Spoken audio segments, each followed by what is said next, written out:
So when you buy something, do you actually own it? And I know that question might seem trivial to most people watching this video. The answer might seem simple. Yeah, if I own it, I should be able to repair it. So why is right to repair such a complicated topic, and why does it polarize people in one way or the other?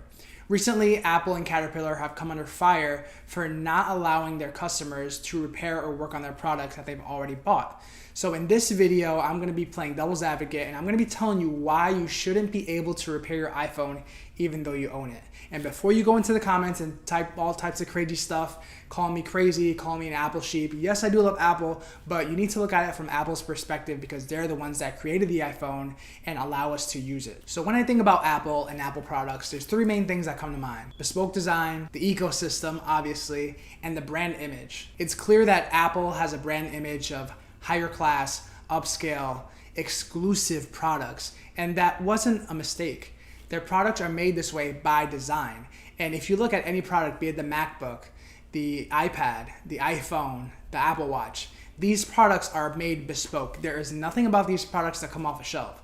What does that mean for you and I?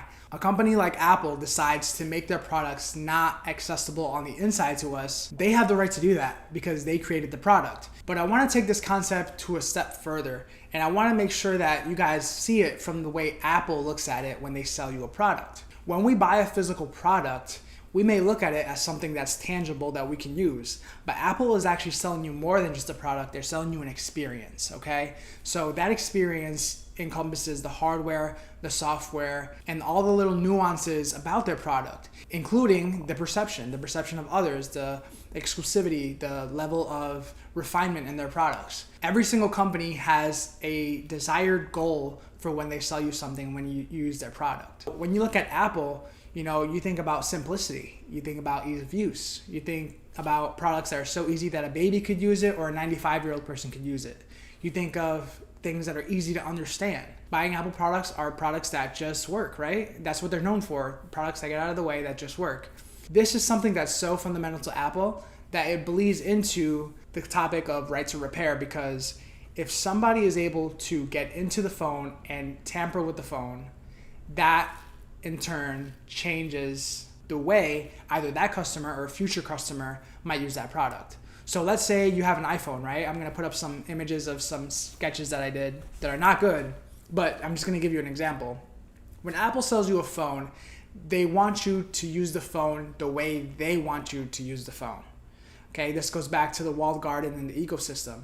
Okay, it's not just about doing whatever you want with the phone. They want you to use it, but they want you to use it the Apple way. That's why everything is so enclosed, and we keep using it because it's so good. But let's get to the sketches. So let's say you have an iPhone, right? And your screen breaks, and you repair that screen yourself with a third party, whatever, but you didn't do it properly, right? And let's say you take that phone and you sell it to somebody for $200, and they get your phone, and they're like, yeah, this phone's awesome, and then the screen starts malfunctioning. Even though it's not Apple's fault that the screen's malfunctioning, the person that's using that device is going to have a sour taste in their mouth, and they're not going to be able to have another first impression with an Apple product. So essentially, by Apple allowing you to repair your screen, you may replace it in a wrong way. Somebody might use that phone and think this phone is not working how it should work, and they're not going to think in their head, it's not Apple's fault, it's the person that replaced the screen's fault. They're using an iPhone, they're going to say, this is an iPhone, this iPhone is not working properly, this is an Apple problem. And that right there is the experience that Apple wants to try to avoid their customers from having. They don't want their customers to have a bad experience on somebody else's dime, on somebody else's fault. Essentially, what they want to do is they want to make sure that the entire Apple experience is fully curated from the second you buy a product to the second you dispose of the product.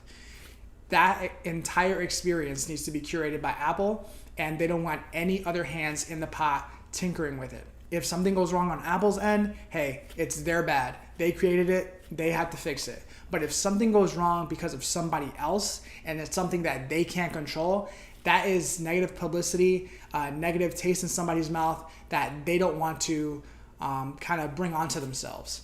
So I know that most of the times when we own a physical product, we think that we own the actual product.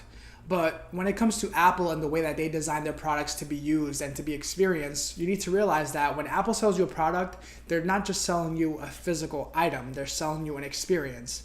And the way you use that item is not the way that you think you're going to be using the item. You use iPhones, you use MacBooks, you use Apple Watches the way that Apple wants you to experience them. That's why they've curated the hardware, they've curated the software, and they want you to have a certain type of experience. And I know a lot of people watching this video are not going to agree with what I'm saying.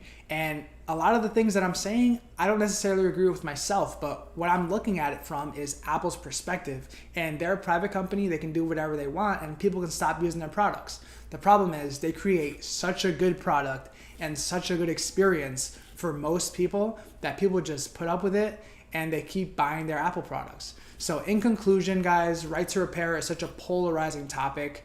When it comes to Apple and when it comes to the physical products that you're buying, you need to stop looking at them as just physical products in and of themselves. You need to think about what experience is this company trying to create for me and what limitations are they putting on me. The limitations that they put on you are to keep you from having an experience that they don't want you to have. And one of the drawbacks may be that you can't repair your phone, but one of the positives is that the experience that you're gonna have is gonna be more predictable. It might be a little bit more restricted, but it's more predictable, it's higher quality, it's more refined. Like I said, iPhones are bespoke, MacBooks are bespoke, there's no components in them from off the shelf. So try to look at the products that you own as experiences, and you'll kind of get a glimpse into the way that Apple looks at the right to repair. If you like this video, make sure to like it, make sure to subscribe because I have more Apple videos coming down in the future. I'm changing up the content on this channel. If you look at some of my older videos, it's a little bit different, but I want to hop into Apple because I'm so passionate about what they do as a company. And there's so many little nuances that I want to get into with you guys on this channel about Apple that I want to key you in on. So I'll see you guys in the next one. Peace.